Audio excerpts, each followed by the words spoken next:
What's up, society? And we did it. Day 7 of the week of Epic. Even though I skipped day 4, which means Epic Universe opens tomorrow. Or today, depending on when you're watching it. Which means we made it. Somehow, some way, we survived the 6-year wait. In some way, somehow, I survived this week. So let's celebrate with an ultimate final preview of Universal's Epic Universe. But before we begin, I would really appreciate it if you would like the video and subscribe to the channel, as it really helps me out a lot. Let's start off with a quick overview of the lands at Epic Universe. Now, if you've watched me for any amount of time, you probably already know these lands from front to back. But let's run through them anyway, especially for the newcomers. First up, we have Celestial Park, the central hub of the entire park and the beating heart of Epic. This is where all the other lands connect to. And if you don't know, Epic Universe is a portal style park, which is a pretty bold shift from traditional layouts. That means you can't just walk freely from land to land. You'll have to pass through Celestial Park and go through themed portals to enter each separate world. It's a unique design that adds an extra layer of immersion, as each portal serves as a transition into an entirely new universe. First of all, Super Nintendo World is incredibly bubbly, vibrant, and feels like it was ripped straight out of the video game. It's colorful, kinetic, and full of energy.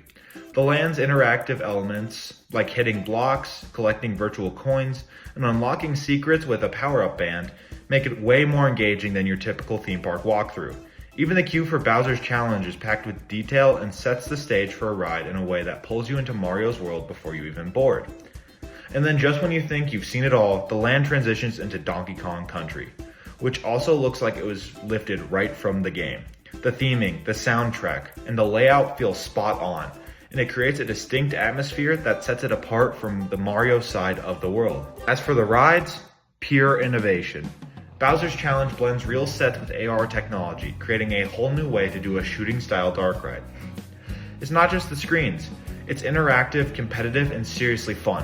Then there's Donkey Kong Minecart Madness, which somehow pulls off the illusion that your cart is actually jumping over broken tracks, using groundbreaking jump track technology. It's one of the most ambitious ride systems ever built, and it might just be the future of coaster storytelling. Isle of Berk might just be the most visually stunning land Universal has ever built, and that's saying a lot. Visually, it's a showstopper. The rockwork, the Viking village architecture, and the sweeping coastline views give it a massive sense of scale, but it feels warm, detailed, and lived in. Honestly, it's genuinely surprising how good this land looks in person. It captures the spirit of How to Train Your Dragon better than anyone expected. Now, Fire Drill is fine. It's a solid kiddie water ride that'll give families a quick splash and some smiles, but it's nothing to write home about. The real standout attraction here is Hiccup's Wing Gliders. While it's technically a family coaster, the theming and overall experience seriously elevate it. It feels like the next level version of Slinky Dog Dash, not just in coaster layout, but in the way it tells a story and immerses riders in the world of Berk. And then there's the meet and greet experiences, which are nothing short of groundbreaking. The dragon characters, particularly Toothless, look shockingly realistic. And more importantly, they actually interact with you. The dragons respond to your movements, gestures, and behavior in a way that feels magical and incredibly immersive. It's not just a photo op. It's a full-on character experience that breaks new ground for how theme park meet and greets should work. Dark Universe is dark, moody, and genuinely haunting in the best possible way. It leans hard into that classic gothic horror vibe. Its heavy use of practical effects gives the land an eerie, almost cinematic atmosphere. At night, it completely transforms. Fog rolls in, lighting gets dimmer and more dramatic, and the entire land feels like it was built for Halloween. If you're a fan of Universal's spooky side, this is your new home. The smaller coaster inside of Dark Universe, Curse of the Werewolf, might not look like much at first glance. It's a spinning family coaster, but early impressions suggest people may be underestimating it. The theming, the storytelling, and the outdoor forest setting make it more immersive than your average flat ride. It's not the headliner of the land, but it adds texture and charm that deepen the land's overall vibe. Then you've got Monsters Unchained, the Frankenstein experiment, which takes the same ride system as Forbidden Journey and uses it in a completely new way. The result is a dark ride that brings you deep into a massive, decaying manor, filled with some of the most impressive animatronics Universal has ever built. While some early reviews say it lacks a bit of fear factor, the tech, set design, and practical monster effects make it a visual feast and a bold evolution of a proven ride system. Wizarding Paris, if I'm being honest, is probably my least anticipated land inside of Epic. Visually, from what we've seen in photos and previews, the streets they chose to represent Paris feel a little generic and uninspired to me, especially compared to the stunning environments of Hogsmeade and Diagon Alley. It just doesn't seem to have the same visual punch, at least on the surface. But as I've said in other videos, I'm willing to bet that this land is a lot more impressive in person. Universal's track record with the Wizarding World theming is so strong that I can't really doubt it. And they're masters at using sound design, subtle details, and atmosphere to elevate a space once you're physically walking through it. Then there's the land's crown jewel, the Ministry of Magic ride. This is one that's being hyped up as the greatest dark ride ever created.